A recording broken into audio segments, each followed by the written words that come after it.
April 2002. Arnold Schwarzenegger begins filming T3 Rise of the Machines, the latest installment of Terminator, one of the most successful film franchises of all time. At 55, Arnold is one of the highest paid stars in Hollywood, but his influence on the movies goes beyond the numbers. He certainly changed the face of the action hero. Each generation comes along and adds a little more to it. Smith, Wesson, and me. Nowadays, people are expecting their heroes to be bigger than life. But Arnold's also brought bigger than life to real life. We're gonna go and pump it up. Let's do some push-ups. Watch the governor doing push-ups here. Very good. You're doing very well. His place is secure as being the father of the new wave of pumpology. His face has appeared on thousands of magazines published in hundreds of languages worldwide. By sheer force of personality, he brought muscles into the mainstream. He kind of made it almost glamorous in a sense. And what's interesting is the culture then changed. Arnold was the icon. He was the guy who went first.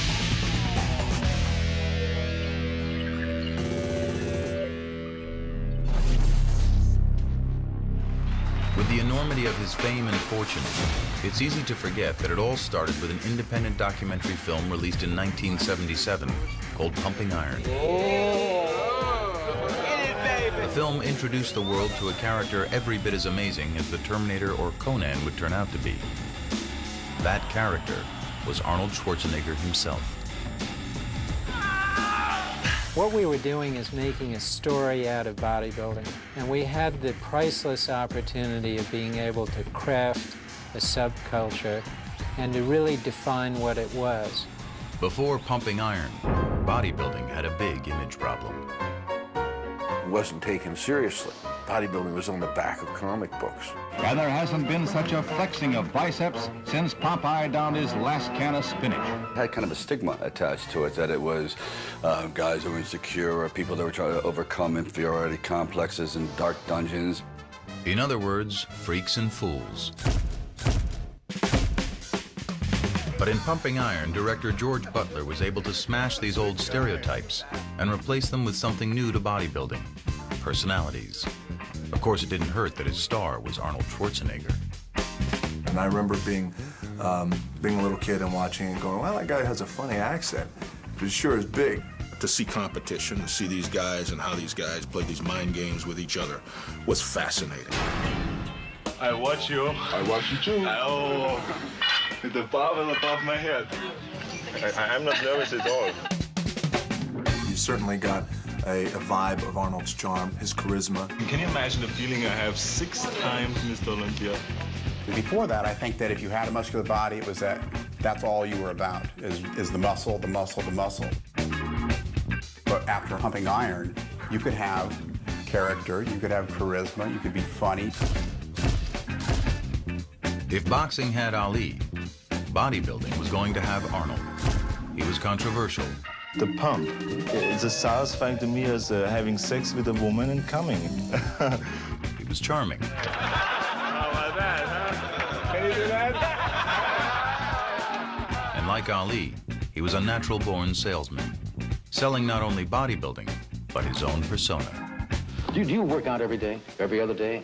I would say 6 days a week. 6 days a week? With weights, and I run 3 times a week, and then do other exercises that we shouldn't talk about here in front of the people. You sly dog. I do everything. But Pumping Iron did more than legitimize bodybuilding. It was at the leading edge of the fitness revolution. By the late 70s and early 80s, Americans, inspired at least in part by the muscularity they saw in Pumping Iron, were joining the bodybuilders at the gym. It became a social circuit for the first time. It became a great place to meet people at the gym. The last place in the world you would ever expect to meet your future missus is at the gym. Never happened, but it did. The guys are going, oh, yeah, I'll hang around here. This isn't bad. I'll get in shape just so I can hang out here. But as America was heading into the weight room, Arnold was heading out. Propelled by a wacky idea, he thought he could parlay his bodybuilding into Hollywood stardom. I like acting very much, so maybe I can have a new career there, who knows. It was a long shot. The bulging physique that had served him so well in competition had nothing to do with the traditional Hollywood handsome. This is something else that I wanted, because I said, look, he's not going to be, you know, wearing briefs and flexing on the Tonight Show. And he said, I'm not asking him to do that. But the fact is that he is known for the fact that he's got the body that he's got. In the old days, the audience knew the hero was big and strong because the script said so. That's the man I'm after. I remember when I first started acting in the early 50s, not many actors worked out at all. You know, they did it in a certain way, the way they walked, the way they jumped on a horse, and all those kind of things. They showed how studly they were. During the 50s and 60s, you could get away with murder. You'd say, okay, Superman had the muscle sewn on.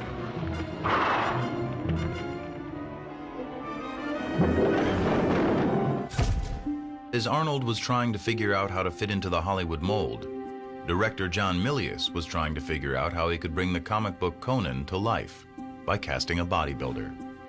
For Arnold, the timing couldn't have been better.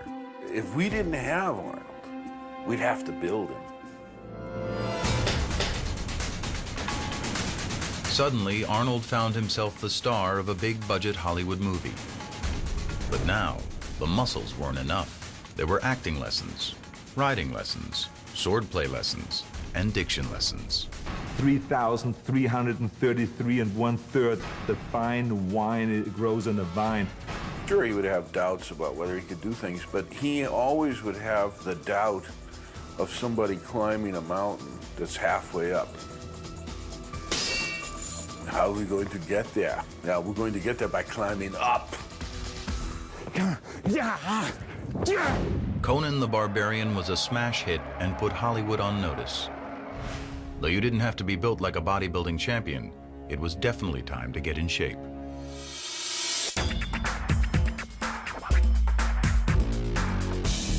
Arnold comes along, and the bar gets moved from there to there. We, the movie makers, just try to find clothes, a costume to put on this extraordinary elemental creature, this giant. I'll be back.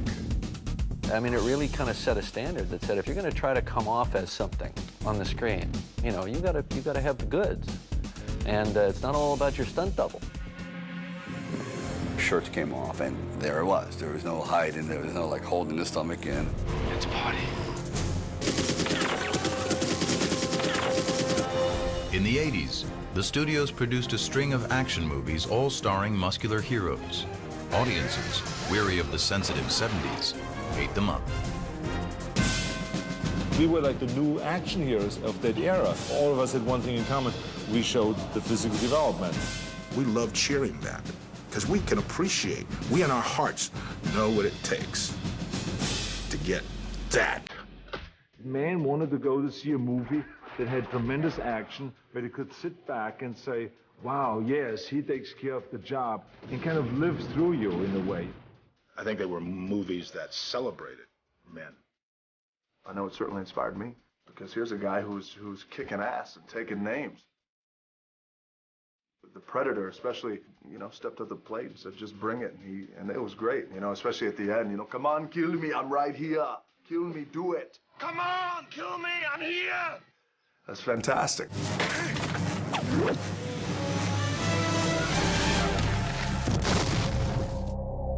Now being strong and muscular was not only okay, it was celebrated. A new generation raised on action movies hit the weights in order to avoid being called girly men. Where's the bomb? You are! I think people were being swept away by the films subliminally, and then all of a sudden it just hit.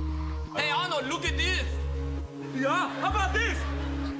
Oh, you guys make me sick. This is what you have to do, like this. Suddenly, it seemed, everybody was in shape. From a few darkened gyms in the early 70s, an entire multi-billion-dollar industry erupted.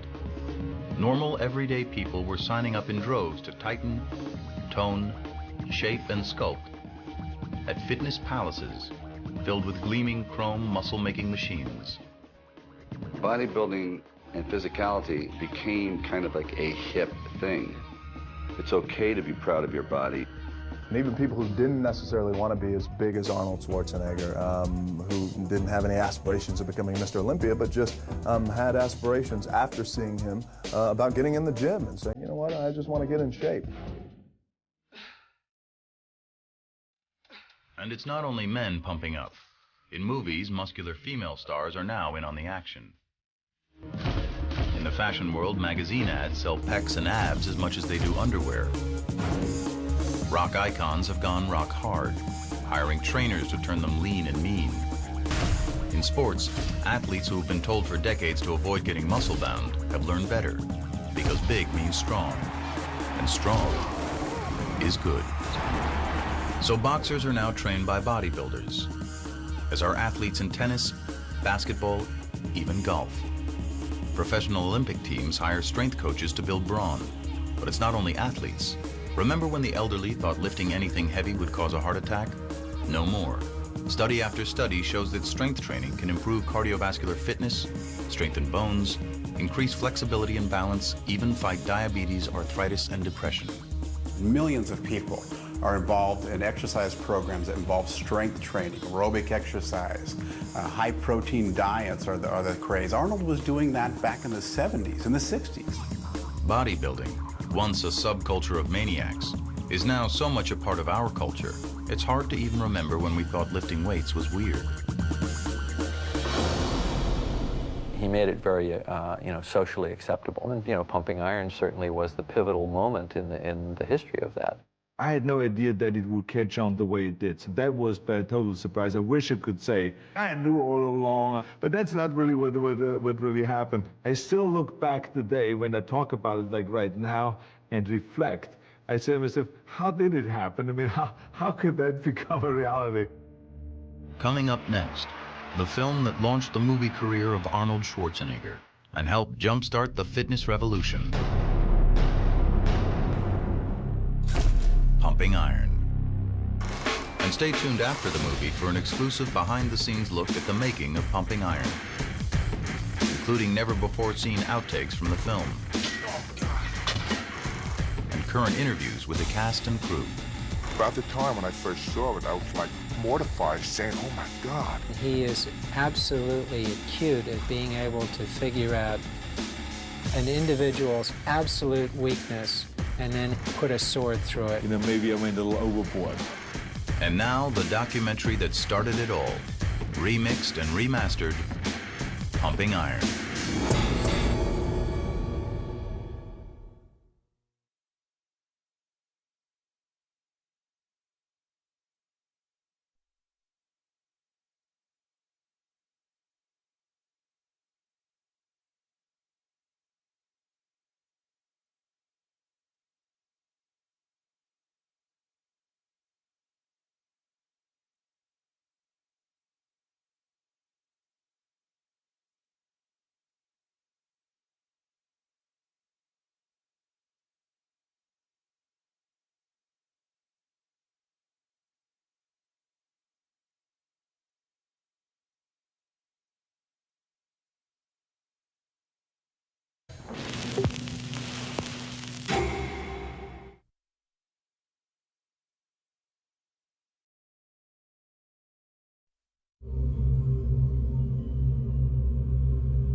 Get up.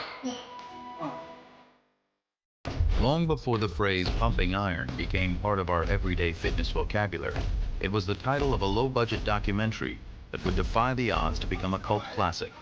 On the 25th anniversary of that film, Cinemax presents the story behind the making of Pumping Iron, the film that introduced the world to a charismatic 28-year-old bodybuilding champion known as Arnold. With never-before-seen outtakes from the film, The only thing that's left is Arnold's bullshit.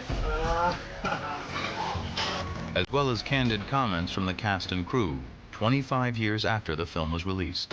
At the time when I first saw it, I was like mortified, saying, oh my God. I went overboard many times. We were really struggling to get the movie made, and people were laughing at us. Cinemax presents a tale of sweat, muscle, ego, and glory in the golden age of bodybuilding. Raw Iron, the making of pumping iron.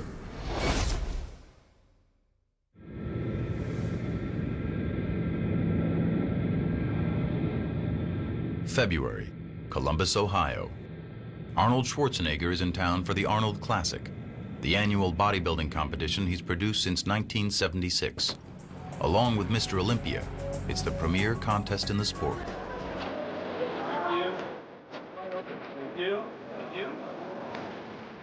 Bodybuilding has come a long way since Pumping Iron was released in 1977.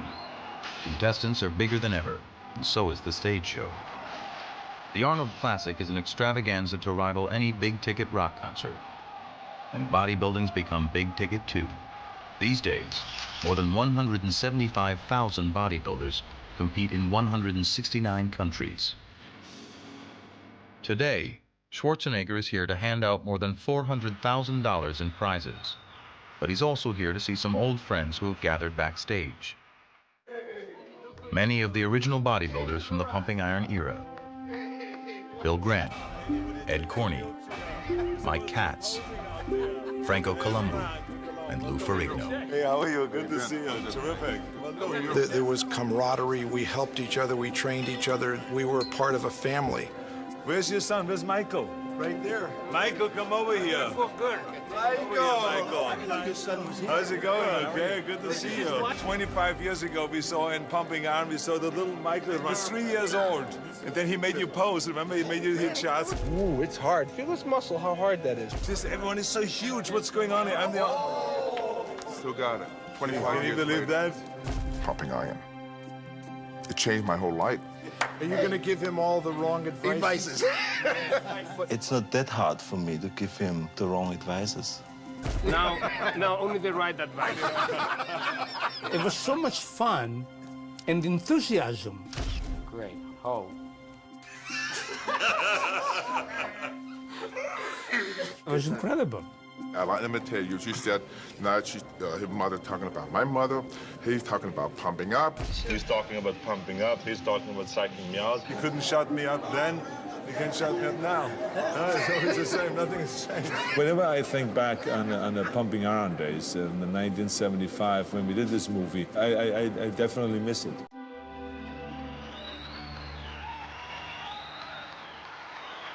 Back before Pumping Iron, he was known as the Austrian Oak, but he was unknown outside the marginal and misunderstood sport called competitive bodybuilding. It was a tiny little world, and 300 people would come to the contest that night. They would go crazy over Arnold Schwarzenegger, so he was king of 300 people. It's just that Arnold hadn't burst out of that world yet. Photographer George Butler and writer Charles Gaines were fascinated with the bodybuilding subculture and collaborated on a book they called Pumping Iron, which featured the young Austrian bodybuilder. Butler wanted to turn it into a film, but Arnold wanted to retire. Since moving to America in 1968, he'd won the sport's top prize, Mr. Olympia, an unprecedented 5 times, and he'd had enough. George Butler came to me and says, I have a great idea. We should do a movie, but it only will work if you're in it. And if you retire now, you can't be in it, so that doesn't work. Butler knew the weird and wacky world of bodybuilding had all the makings of a fascinating movie, but how to get investors aboard, it would be a tough sell.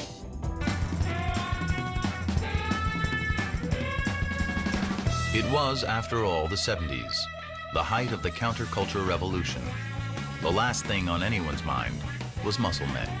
It gave me a very formidable obstacle to overcome, which is to say, how do I make Arnold Schwarzenegger fashionable in the era in which the most celebrated model in the world was Twiggy? In the back of my mind, I knew that throughout history, there had always been at least one worldwide bodybuilder Sandow at the turn of the century was one of the highest paid entertainers in the world. Charles Atlas in the 20s and 30s. Steve Reeves in the 50s made a fortune in the movies. After convincing Arnold to compete for one more Mr. Olympia title, first-time director Butler jumped headfirst into filmmaking. Take it. You got the 8? 8. Head slate. Just talk to these two guys here. The concept was simple. Shoot the intense training leading up to the Mr. Olympia, then shoot the competition itself. Just let the story unfold in front of the camera. He started by shooting a test film for investors. In this never-before-seen footage, the first frames ever shot for Pumping Iron, Arnold pumps up backstage for a posing exhibition.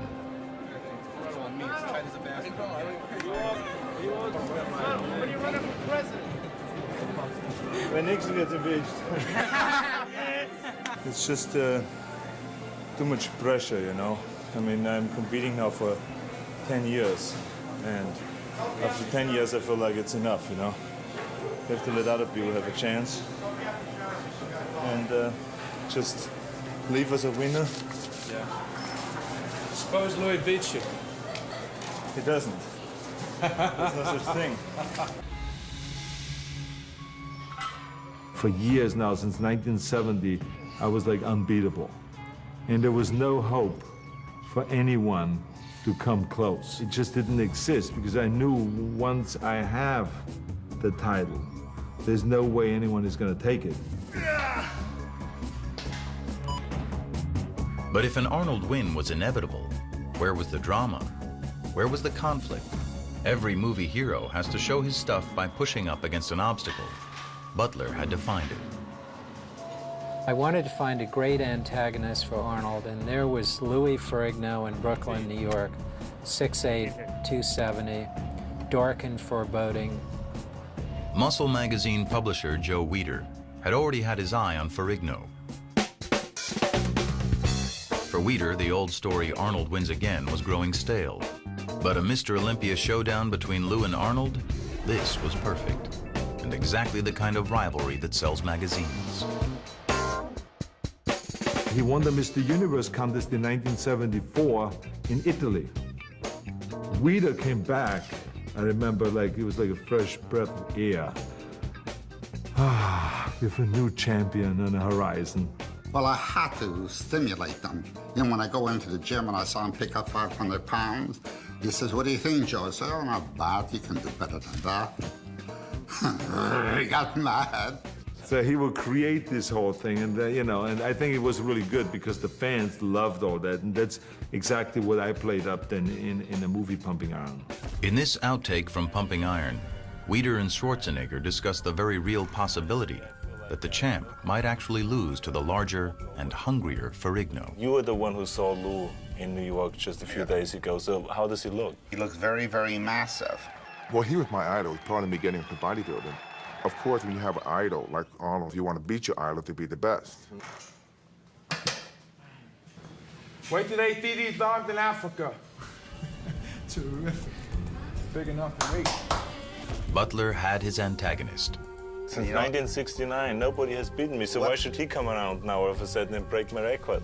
I don't know. He's training real hard. Well, you will see. He's massive, and he's built almost like you. No. What happens if you are defeated? To enhance the drama, the filmmakers had to pump up the conflict. This is for the big baby, Louis. This is where documentary filmmaking is so effective, because you can do something with real people that a novelist just couldn't imagine. You create dialogue and hostility towards one another in order to make the movie more interesting. If it is just a sport, that you can see for 10 minutes and then you have seen it all. But if you see the personalities and you can follow them. A showdown was set. The Golden King versus the Dark Prince. Well, I was a bit of an outsider at that time in that world because I was the only one back training in Brooklyn. Brooklyn versus Venice, California, a bizarre beach town, a refuge for artists and hippies, weirdos and wackos. In its own strange way, bodybuilding fit right in. If the sport had an epicenter, it was a legendary Gold's Gym. which is where the filmmakers began shooting. Come on, Franco. What is this bullshit? Yeah. No, side chest, not front chest, Franco, side. Yeah, these things change a little bit when we go to the side. Hey, look, Franco, what you have to do is when I say side chest, then hit the side chest and then it come out. And if you don't have it, don't hit it. No, don't hit it. Don't hit it. We had camaraderie that was incredible. We'd train together. We'd go to the Gold's Gym at 10 o'clock in the morning. That's where everybody would meet. And I mean, the energy that came out of that little gym, it was only about 5,000 square feet. It could probably light up the city of Los Angeles. It's the mecca of bodybuilding. When I got out of here, there was only this little bitty gym sitting out here close to the beach. I mean, it wasn't much bigger than YMCA where I'm from. It was like a house. And it was only basic weights. That's the only place we knew. That was home to us. The public at that point didn't accept what we were doing. They didn't understand what we were doing. That was one of the joys of doing pumping iron, that people could really see that we just weren't big, huge people with muscles. We were all kind of tied together like this. We worked out together, we ate together, we were partying together. Rent was cheap. By day, they trained at Gold's or on nearby Muscle Beach, and at night, they let off steam, often at Arnold's bachelor pad in Santa Monica. The main man is here, guys. The cameras never stop rolling. Mr. Universe 1975. Cheers to the Mr. World. Robbie Robinson. Hey, wait a minute. Let him hit a double shot, a double bicep shot for this lady here. Hit it quickly. Hit a double bicep shot. Come on now. Come on now. Hit 3 shots. All right. All right.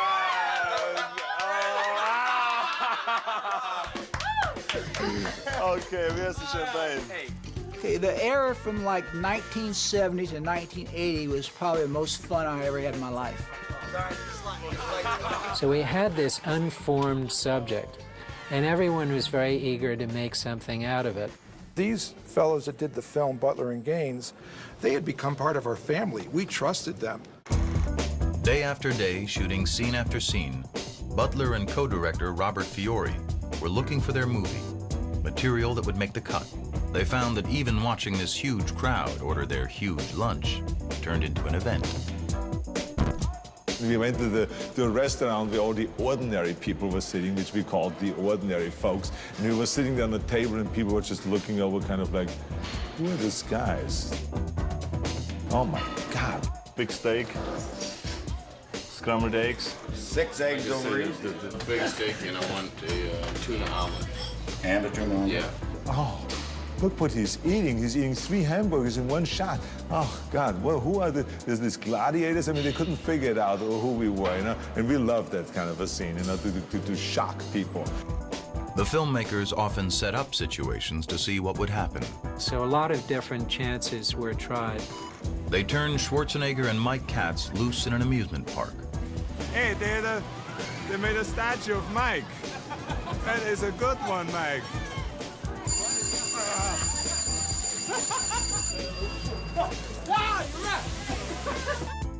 They filmed Arnold with his acupuncturist. What does it mean? We're stimulating a muscle. Okay, good night. Watched him get a haircut. Ask Arnold what sort of clothing he competes. What kind of clothing do you wear in competition? Little tiny posing trunks. Do you have to talk at all? No, except if you're the winner. So I talk a lot. Yeah. They were shooting, even overshooting, always looking for material to reveal Arnold's motives, his character, and what seemed at the time to be insanely ambitious dreams. I won the world championships so many times now that I would like to go on, you know, try to be the best in something else. Like what? I would like to get into acting. So there was a tremendous struggle to make this movie really work and to make it really interesting, not only for the bodybuilding crowd, but for the general population. To do that, and to give the film some Hollywood sizzle, Butler approached Bud Cort, the hot young star of MASH, Brewster McCloud, and Harold and Maude. I've never seen so many huge people in my life. That's why I joined a gym. I want to get my blood moving, you know? Yeah. All I do is drive and scream at my agent, you know? So I figured I'd, you know, get my blood moving. The idea was to send Bud to muscle masterclass with Arnold. Am I supposed to breathe before I stand up, during, or after? I know this thing. I hate it. Oh, I crack my neck. And when do I breathe in? Breathe out when? When do I breathe? In, out, right. He was very funny, and he happened to love bodybuilding. Just start thinking about that it's a beautiful exercise and that it makes your legs grow. And Yeah, maybe I you do all that psychological shit, but it doesn't work with me. I get pain in my leg. But after screening all his footage, Bud felt his scenes were too distracting from the main storyline. I think this whole thing is fucked. I think so too. I gotta tell you. Bud pulled out, asking the filmmakers to put the rest of his salary back into the project so they could finish. And I always teased him. I said, one day I'm going to take all of this footage that we shot and put it back into the movie. Now finally people are going to see it. Let me show you another exercise. Okay. We did a scene up what we call the Muscle Rock, where we went up in the Malibu canyons and up to the top of the mountain there where they had the best kind of lighting for taking photographs. So we brought the whole camera team up there. In this outtake, Arnold and his buddies work on posing routines for the upcoming contest in South Africa. If Louis hits this one, I fall up With this one. Louis can't go into that one? instantly with this one. Louis don't follow that one? He could, but you know, Arnold has done This one. You know what I mean? Okay. Almost nothing made it into the movies, but it was really a fantastic, I think, sequence. Just to show again that we were all friends. Good. Not bad. Nobody will look at the legs. And the reason why it didn't really work was because when we edited the movie, we wanted to show some kind of a competition. The movie was Arnold, and it was critical to get to the heart of it. And the heart of it was the competition for the heavyweight crown and the conflict with Lou Ferrigno. Veronica, you're gonna wipe him out! And if he's in shape, fine. I hope he is. The filmmakers moved on to New York.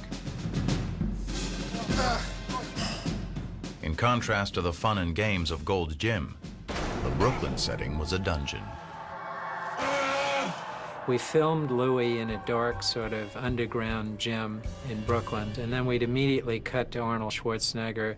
There were skylights overhead. Venice Beach was right outside the gym, palm trees swinging to and fro. And in contrast to the sunny optimism of Arnold and his friends, Lou was as serious as a heart attack. Come on! Here I am in New York wearing sweat clothes. I got everybody around me in the gym that 1/3 of my size, people not looking like bodybuilders. You could see this one scene I'm walking in and one guy doing a dumbbell curl. Yeah, we got 10 right here.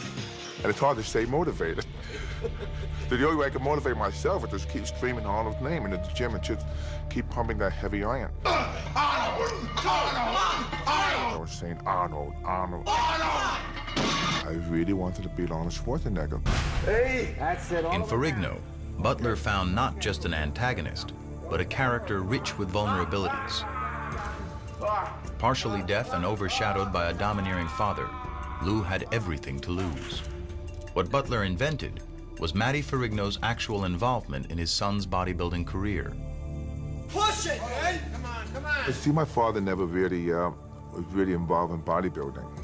And they asked him to be in the film. They thought it would be good to have father and son. In the movie, Matty Ferrigno is a stage father to the best of intentions.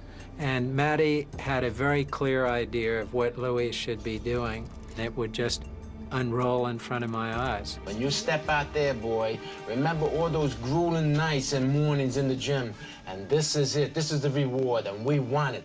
We kept putting in my head, this is your last chance. There's one scene you see me curling dumbbells. 100-pound dumbbell. Show them! Show them! Sing it out! Sing it out! Come on!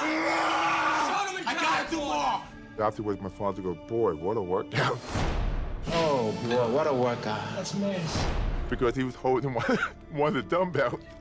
He's the one who's tired. You remind me what you're gonna show them. And then you go, Boom, like you're saying, take a look at this hunk of man. Something like that, okay?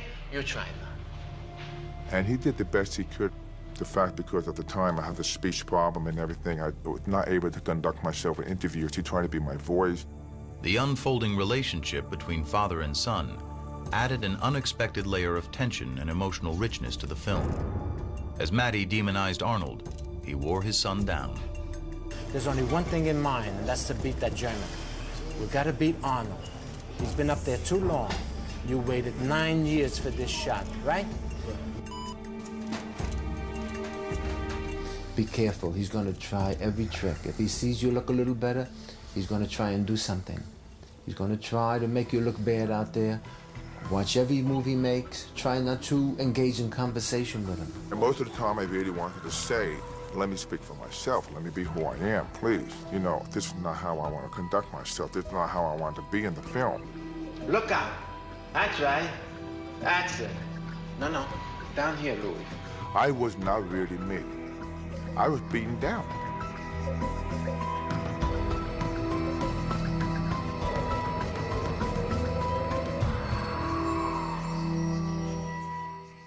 Pumping up, pumping iron. As Butler filmed and shaped his material, blending fact with fiction, the characters emerged as types, heightened versions of themselves. The self-invented, charismatic winner and the self-conscious, desperate underdog. Butler also honed his secondary characters, the bully, the family man, the master poser. Arnold's friend Franco Columbu was not so easily defined. So in 1975, the crew traveled to his tiny homeland in Sardinia to see what might happen. Not much did, except one of the more memorable moments of the film. My town is 2,000 people when they're all in town.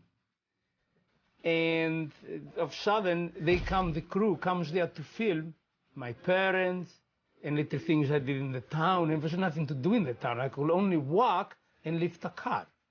And that's what I did. I could think, what could I do for the camera? Lift a car.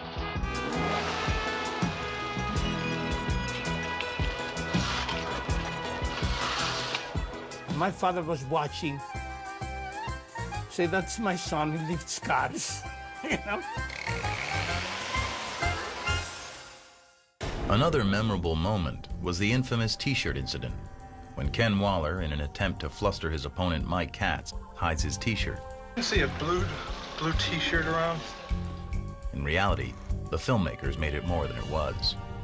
The thing about my part of it, like, they have to have a good guy and a bad guy to make something to the movie. Hey, you know what I'm gonna do when I get to Africa? I'm gonna take Katz's shirt, I'm gonna hide it. I hid the T-shirt, yeah. We knew that Waller had taken Katz's T-shirt, and we did follow that up. You know, back then, that sort of was my nature in a way, but it was all in joking. I considered Mike a friend. A friend of yours, you really don't want to hurt their feelings. At that time, I didn't ever think it was going to come out and be a big deal on a movie screen. So you learn later. I would go to contests after that, and I'd get booed because of what was said in that movie. And then there was Schwarzenegger himself. While already supremely confident, he made it a point to pump up his persona while the cameras were rolling.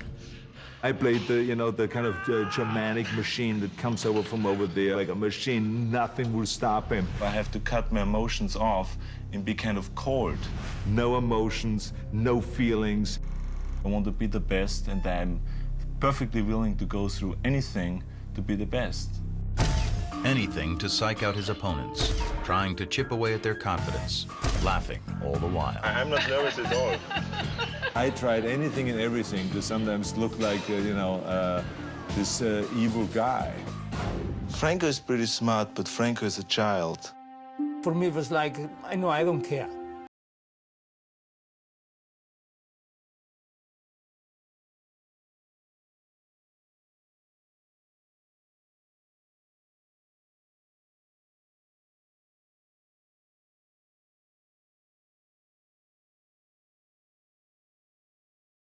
Perfect. It's one of the hardest things to be, you know? You had a right to be. Of course you were competitive. Of course, when you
Now, you know what I think you're doing now? I think you're bullshitting now.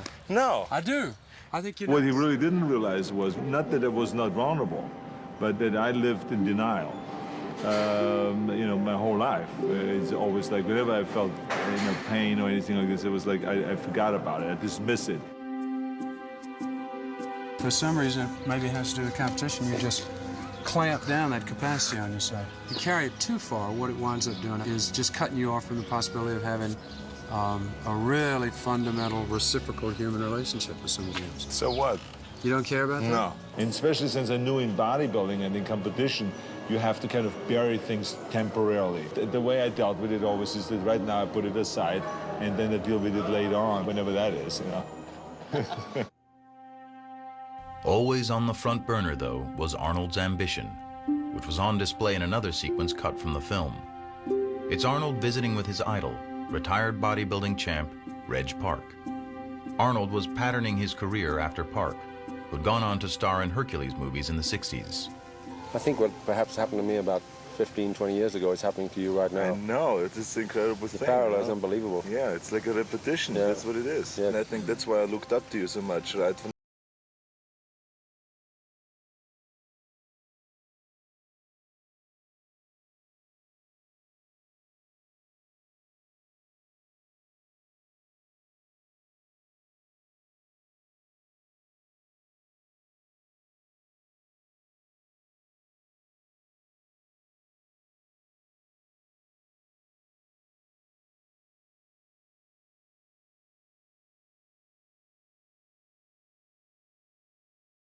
Victory dream.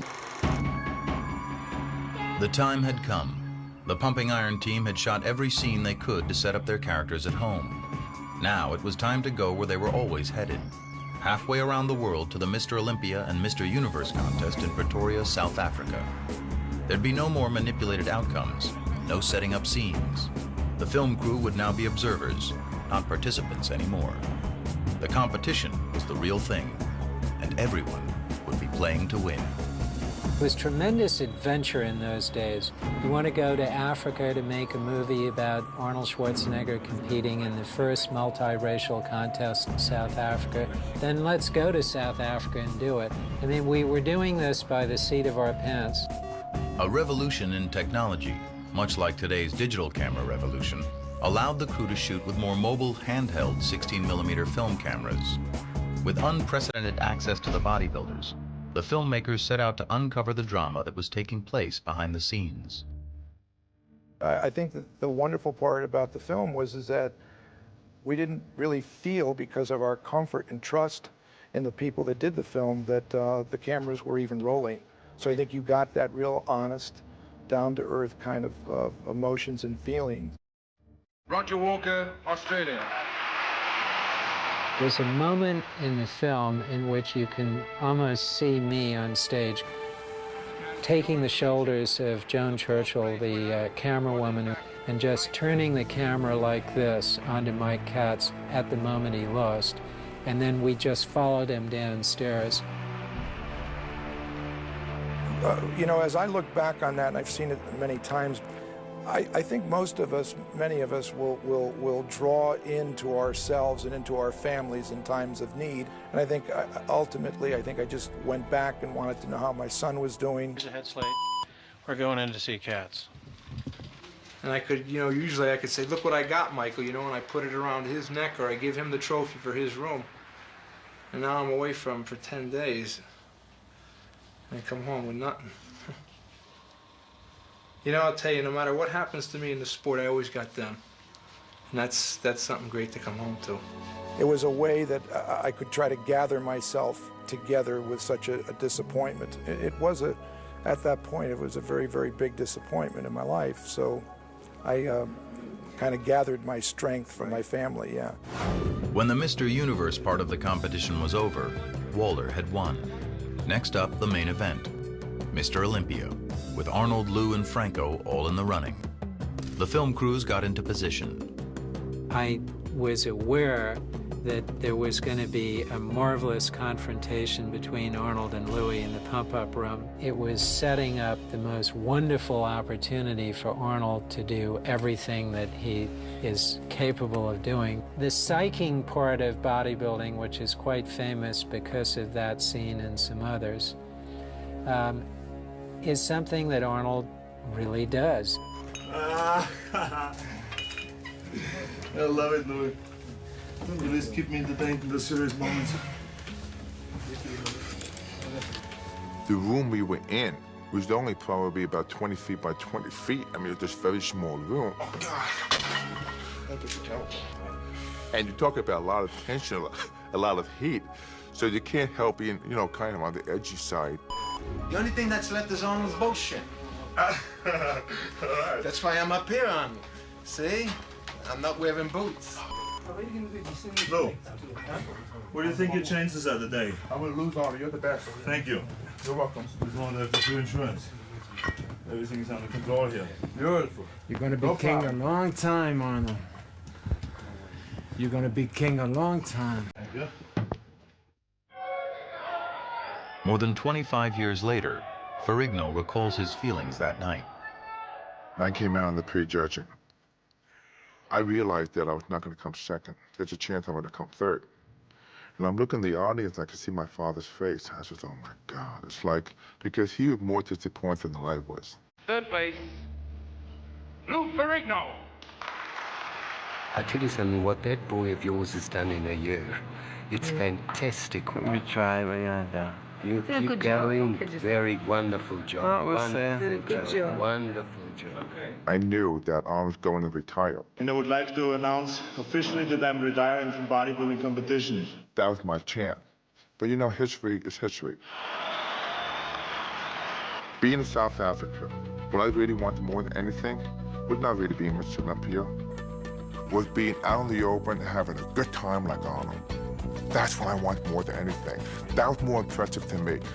Who wants to be in South Africa, come second, come third, to be 10th? He was down there having fun, schmoozing with people, shaking hands. That's what I'm doing now because it's taken me many years to see that. But that was my envision. When I saw that, that's the direction I wanted to go. For me to change that, I had to work on myself. The film was in the can, but now there was more than 100 hours of it to be cut down and crafted into a movie. Unfortunately, Butler was broke, having maxed out on his credit card.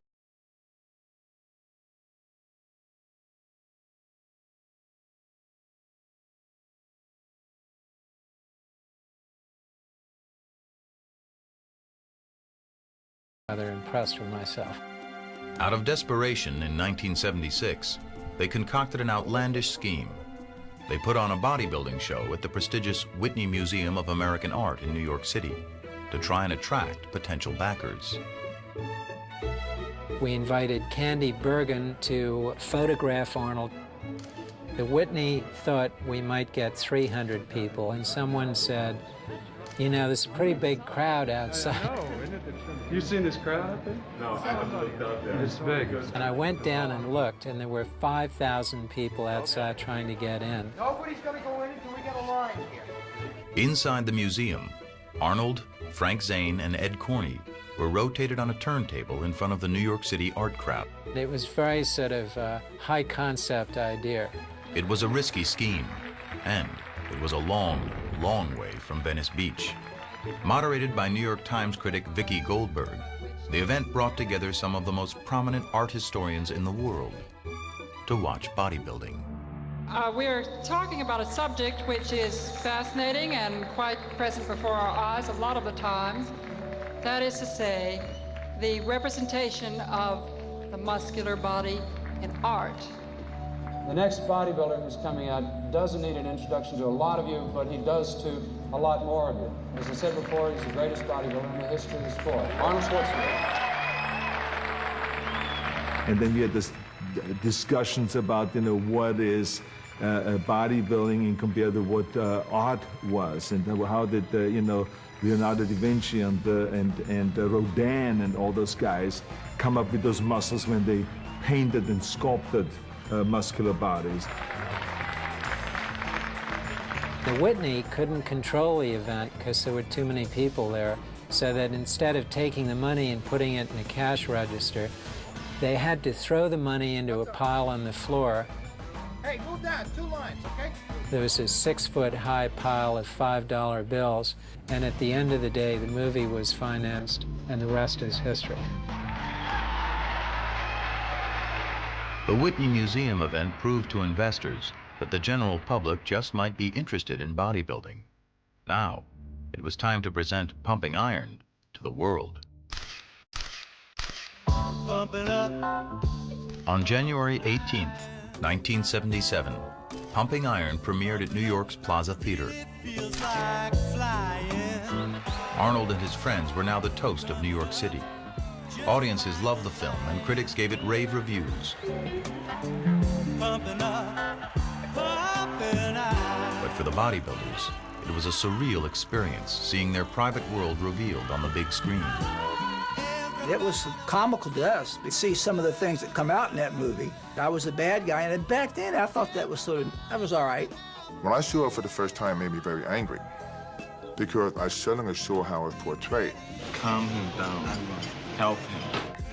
I was afraid people wouldn't like me. I was afraid people were going to look down on me because the fact that here's a kid from Brooklyn, he's deaf, he can't speak, he looks dumb in the film. What I'm trying to say to you is at the time, I felt like a freak. But it wasn't like that. I didn't realize that within time, everyone embraced me. People come up and say, God, I love you in Pumping Iron, I love you and Arnold. All right. Nothing to say, I just want to eat my cake. It was so incredible to see the film on the big screen. And at the end of the film, when we were sitting in the bus going back and Arnold was joking with Lou, it was almost like breathing out, saying, now we can relax. In a way, it was naive. You know, it was a wonderful opportunity to just hang out together, train together, and be really part of a family that continues to be close and friendly to this day. We all stuck together and had fun doing it. There was a certain kind of a unity there and a certain kind of a camaraderie that was unlike anything else. And that's why when you look at it today, there's nothing else like Pumping Iron. Here we are 25 years later celebrating it, so we must have done something right.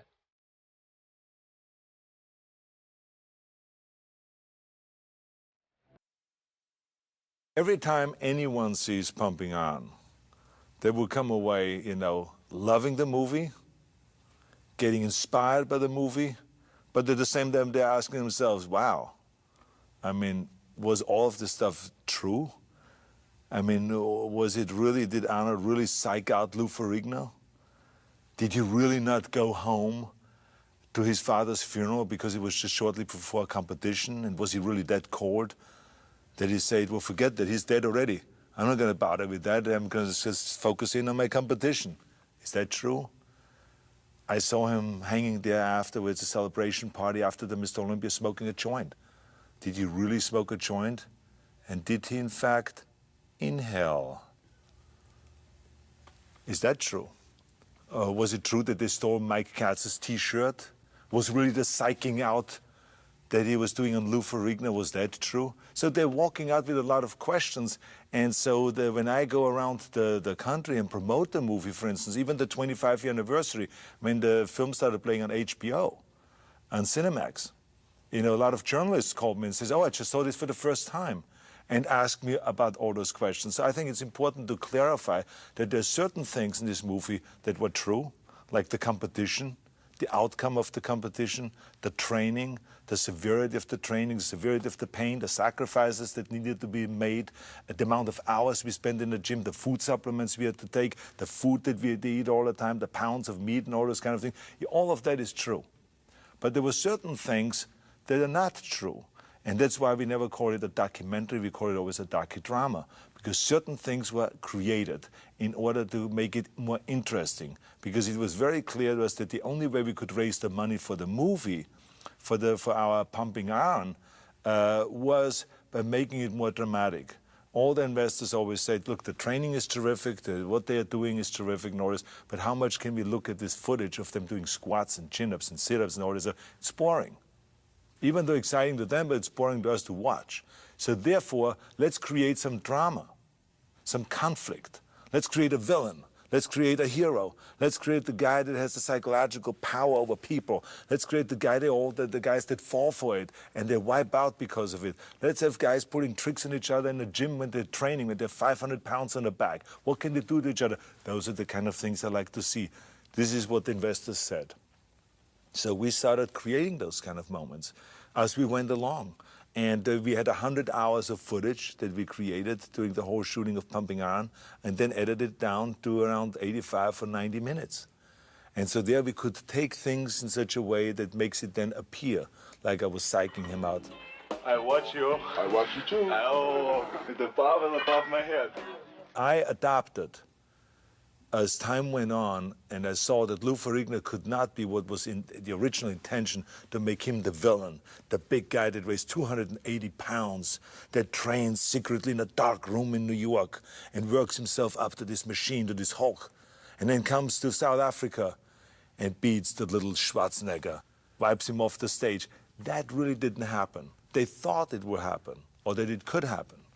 But then they found out that he's actually a very vulnerable guy, that he has a hearing problem, that he needs his father's assistance a lot of times, that he was a big guy, but he did not have the kind of a presence that would make him look like an evil guy that wants to come and destroy me. So slowly we changed the whole thing and actually made him the victim, and made me the guy that pulls the tricks on him and that wipes out the competition year after year. And the more I got into that, the more I started playing that machine. And I said to myself, how can I sell the idea that I'm a machine that has no emotions, that doesn't care about any of my competitors, not even my best friend that was living with me at the time, Franco Columbu. I could care less about him. He, as I said in the movie, is just a child. And on the day of the competition, I will become his father. I say that was, the reality was, I love Franco and I helped him as much. Even if it meant that he would win the competition, I would help him all the way.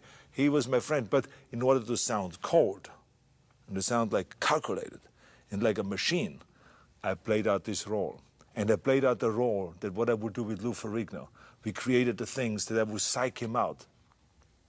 I created a scene just before the pre-judging where I sat down with his father, with his mother, and with Lou Ferrigno. We all sat down. And there I was to this whole big psych-out job, telling him that I already called my mother. And she congratulated me. I told her I won 6 times Mr. Olympia. I said, she congratulated me. I said, you see, because I'm going to win later on, no matter what. And the reality of it is that, you know, I loved Lou. And there was no reason to do a psych-out job on him, because I felt 100% that I'm going to win the competition, because he was just not there at this level yet of competing. He was not ready yet to win the competition, so therefore there was no reason to psych him out. But we wanted to play it that he's really dangerous. He could wipe me out. He's huge. He's gigantic. And I have to now not only use the body, but I have to use the psychology. And I have to psych the father out, I have to psych the mother out, I have to psych Lou Ferrigno out, and I do this whole thing. And so throughout the movie, we established that kind of a relationship. So there was another thing that we did in order to really make me be different than the other guys. If you want to be a champion, you cannot have any kind of an outside negative force coming in and affect you. So therefore, I have to cut my emotions off and be kind of cold in a way. Then we wanted to sell the idea of how cold I am really, and how I have no emotions. For instance, Now I took a story that I actually heard in France, one bodybuilder one time tell me, 4 years before, a story about how he never went home to his father's funeral before a competition. How his father died and he just ignored it. And he says, yeah, here to stay focused. So I stole that story. And I said to myself, I have to say that story. People will be shocked. People will be writing about it when this movie comes out. And that's how you get, of course, headlines and all those kind of things. And people will write about the movie. That's how we sell the tickets. So I said to myself, that's what I have to say. So I explained that I have no emotions. If someone steals the car right out in front of my house, I would just laugh at it and buy myself a new car. You know, of course, afterwards I said to myself, I said, hey, if someone steals my car, I cry probably because this was my jewel. That was the reality. Then I continued on with the story. And I said, as a matter of fact, my father died one year, just before competition. And my mother called me and I said, are you going to come home to the funeral? And I said to her, why? He's dead already. So I acted really totally cold, and people, it really worked. People were shocked about this. Some of them were appalled by this. And so, of course, since then, I've been getting those questions. Is this true? Is this not true? I mean, did your father really happen? The reality of it is that it never happened. My father never died before any competition. He died 3 months after a competition in 1972, and I saw him just shortly before he died. And we had a fantastic relationship. So there was none of that, of not having any emotions, not caring of my father dying. So that's the reality. So I think people, now it is important for people to know what is the reality. There is an opposite example is, for instance, with smoking the joint. I smoked the marijuana in the movie, an ant. And a lot of people ask me, did you really smoke a marijuana in this movie, or was it just fake? I said, no, I really smoked it. And I also inhaled, unlike some people claim. You didn't see a blue T-shirt around? Waller had it? The other question that people always ask me, Mike Katz was looking for his T-shirt in the movie. Did, in fact, everyone play a trick on him and steal his T-shirt or hide his T-shirt to confuse him and therefore lose the competition? The reality of it is that he did look for the T-shirt at one point just because he's misplaced it, but no one was hiding it. But after we saw this footage, we went out and shot additional footage to create a scene where a bunch of bodybuilders get together, throw the football, have fun, and then Ken Waller says, you know what I'm going to do to Mike Katz? I'm going to hide his T-shirt. As a matter of fact, I'm going to hide his bathing suit. I'm going to hide everything. Hey, you know what I'm going to do when I get to Africa? I'm going to take Katz's shirt, I'm going to hide it. Mess his mind up a little bit. So that football scene was actually shot way after the competition was over. And we have had all the footage already, just in order to create this scene of the Mike Katz getting his T-shirt stolen by Ken Waller, and that he messed up his mind, so he loses the competition. Pain in your muscles and aching, that's what makes actually the muscle then grow. If you can't go through this pain barrier, forget it. One of the most common questions I also get is, you know, did we take steroids? Because now, of course, drugs is such a big issue in sports. And the answer is yes. It was just in a beginning stage because bodybuilders in those days just experimented with it. But it was not illegal. It was like, we talked about it very openly. I mean, anyone that was asked, he says, you take steroids? Yeah, I take 3 Dianabol a day. Or someone else would say, I would take this, and that. It was not an illegal thing. Now, after it became a big problem, then our federation said, okay, bodybuilders ought not to take steroids, and there will be testing done, surprise testing done. You could be called at any given time. And within 2 days, you have to do a test, so you can't get rid of the whole thing out of your system or anything like that. So that's what's going on right now. The bodybuilders are tested continuously. It's as satisfying to me as having sex with a woman and coming. People still ask me, for instance, you know, is it true? And they're still trying to find out. Is it in fact true that a pump is better than coming? Because that's what I said in the movie. And the reality, of course, is no, it has nothing to do with one and the other. It feels great to be a champion. It feels great to train. It feels great to pump up and all those things. But how can you compare one with the other? It's 2 different things. You better better get both, the pump and the coming. But I mean, the reality is, I made up a lot of this stuff because I felt like that's the way you get attention. You have to, I believe that the more sensationalistic that you are, and the more outrageous things that you say, the more you get quoted, the more you get in the papers, and the more the sport of bodybuilding will benefit, because the more stories we will get about the sport of bodybuilding. So that's what it really was all about. We couldn't have made this movie about Arnold Schwarzenegger, about my life or something like that, about my bodybuilding or my drive to win or all this stuff. That would have been boring and it wouldn't have done well. What made this movie successful is because we had so many bodybuilders in the movie that were very colorful. I mean, Lou Ferrigno had a specific part in this movie and it worked so well. People loved this character. Ed Corney, Franco Columbu, I mean, Ken Waller, Mike Katz, Serge Nubret. I mean, there were endless amount of guys that really brought the color and the dimensions to the film, and it made the relationships very interesting. Relationships that were, you know, shown in the movie. A lot of it was true, and some of it was created and made up. But the reality of it is the movie has a lot of real stuff in there. I mean, the real competition, real training, real agony, real defeat, all of those kind of things it has in there. The one and only Arnold Schwarzenegger. Many people come up to me and say how they were inspired by Pumpingiron. First I heard it about the book, then even 10 times more when the movie came out. They were inspired to train, it changed their lives. They tell you the most unbelievable stories of what impact it had, how it created in them the will to succeed in life and to do something with themselves, if it is in bodybuilding or in other sports or in business. It is amazing the impact the movie had. So I hope that this movie, when people watch this DVD, has the same impact on them as it had on many hundreds of thousands or maybe millions of people around the world. Which is they walk away and get inspired and jump into the weight room and lift the weights to find out if it's really true what I said. Is a pump better than coming? It's not, trust me.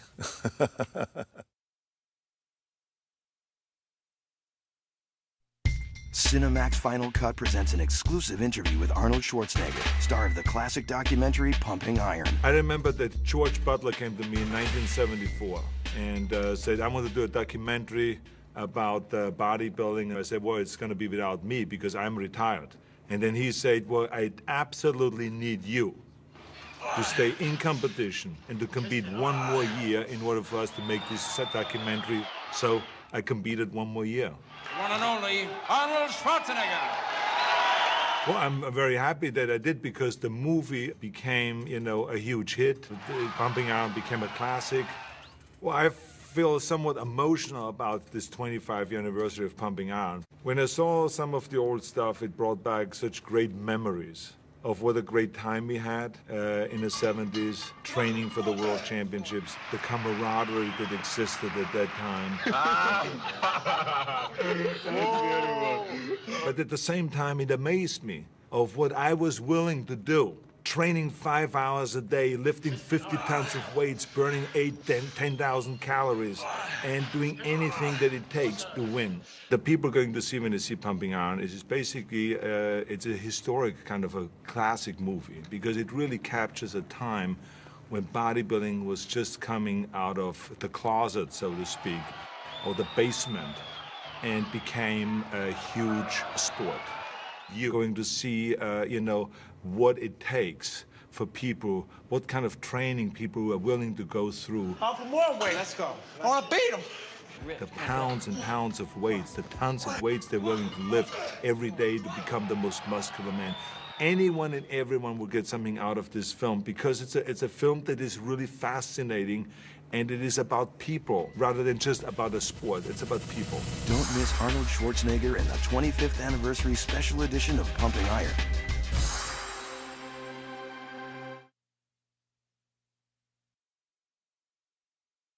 Pumpingiron is back and celebrating its 25th anniversary.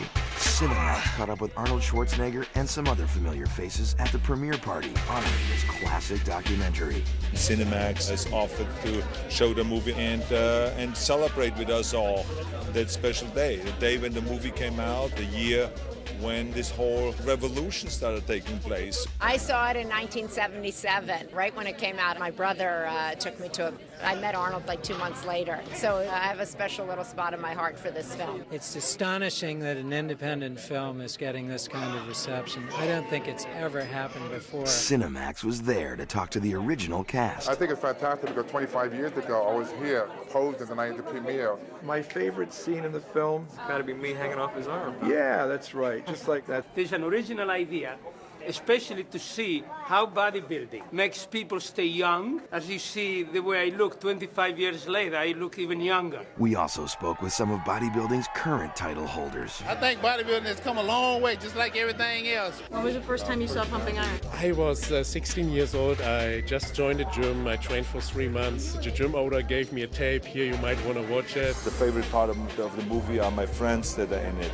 It's like extraordinary. Each one of the guys has done such a great job after that and has at the same time promoted the sport. Don't miss Pumping Iron 25th Anniversary Special Edition.